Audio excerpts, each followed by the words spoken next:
Hi hello ನಮಸ್ತೆ, welcome back to my channel. Onions ಮಾಡೋದು ಹೇಗೆ ನೋಡ್ಕೊಂಬರೋಣ ಬನ್ನಿ. Fried onions. ಸೊ ಬಿರಿಯಾನಿಗೆಲ್ಲ ತುಂಬ ಚೆನ್ನಾಗಿರುತ್ತೆ. ದಮ್ ಬಿರಿಯಾನಿಗೆ ಹಾಕೋದಕ್ಕೆ ಈ ಥರ ಉದ್ದುದ್ದವಾಗಿ ಕಟ್ ಮಾಡಿಕೊಂಡು ಎಣ್ಣೆಯಲ್ಲಿ ಫ್ರೈ ಮಾಡ್ಕೊಳ್ಳಿ. ಸ್ವಲ್ಪ ಬ್ರೌನ್ ಕಲರ್ ಆಗೋ ತನಕ ನಿಮ್ಗೆ ಗೊತ್ತಾಗುತ್ತೆ. ತೀರಾ ಕಪ್ಪಗೆ ಬೇಡ, ಗೋಲ್ಡನ್ ಬ್ರೌನ್ ಬರಲಿ. ಒಂದು 20 ನಿಮಿಷ ಆಗುತ್ತೆ ಅಷ್ಟೇ. ನೋಡಿ, ನೀವು ಆವಾಗ ಚೆಕ್ ಮಾಡ್ಕೊತಾ ಇರಬೇಕು.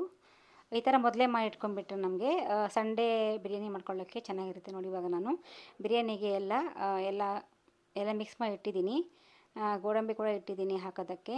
ಇವಾಗ ಕೊನೆಯಲ್ಲಿ ನೋಡಿ ಯಾವ ರೀತಿ ಹಾಕ್ತೀನಿ ಅಂತ ನೋಡ್ಕೊಳ್ಳಿ.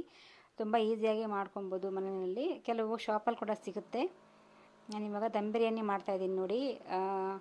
ಇವತ್ತು 2 ಒಟ್ಟಿಗೆ ಮಾಡ್ತಾಯಿದ್ದೀನಿ. ಒಂದೊಂದು ಟೈಮ್ ಮೊದಲೇ ಮಾಡ್ಕೊಂಡ್ಬಿಡ್ತೀನಿ. ಫ್ರೈ ಆನಿಯನ್ಸು ಉದ್ದ ಚಾಪ್ ಮಾಡಿಕೊಂಡು ಕಟ್ ಮಾಡಿಕೊಂಡು ಈ ಥರ ಎಣ್ಣೆಯಲ್ಲಿ ಹಾಕಿ ಸ್ವಲ್ಪ ಹೈ ಫ್ಲೇಮ್ ಇಟ್ಕೊಂಡು ಈ ಥರ ತೀರಾ ಬ್ರೌನ್ ಕಲರ್ ಬರೋ ತನಕ ಸ್ವಲ್ಪ ಮಿಕ್ಸ್ ಮಾಡ್ತಾಯಿದ್ದು ನೋಡಿ. ಇವಾಗ ಆಲ್ಮೋಸ್ಟ್ ಆಯಿತು. ಇದನ್ನು ಒಂದು ಸಪ್ರೇಟ್ ಪ್ಲೇಟ್ಗೆ ತೆಕ್ಕೊಂಡು ಸ್ವಲ್ಪ ಆರಿದ್ಮೇಲೆ ನಿಮಗೆ ಕ್ರಿಸ್ಪಿಯಾಗಿ ಬರುತ್ತೆ ನೋಡಿ. ಈ ಥರ ಒಂದು ಪ್ಲೇಟಿಗೆ ಹಾಕ್ಕೊಂಬಿಡಿ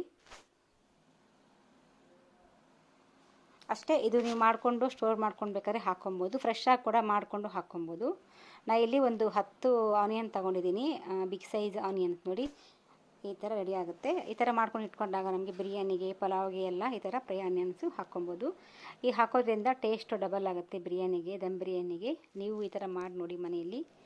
ಸೊ ಫ್ರೈ ಆನಿಯನ್ ಈ ರೀತಿ ಮಾಡಿಕೊಂಡು ಸರ್ವ್ ಮಾಡ್ಕೊಬೋದು. Thank you for watching. ಇಷ್ಟ ಆದರೆ ಲೈಕ್ ಮಾಡಿ, ಶೇರ್ ಮಾಡಿ, ಕಮೆಂಟ್ಸ್ ಮಾಡಿ.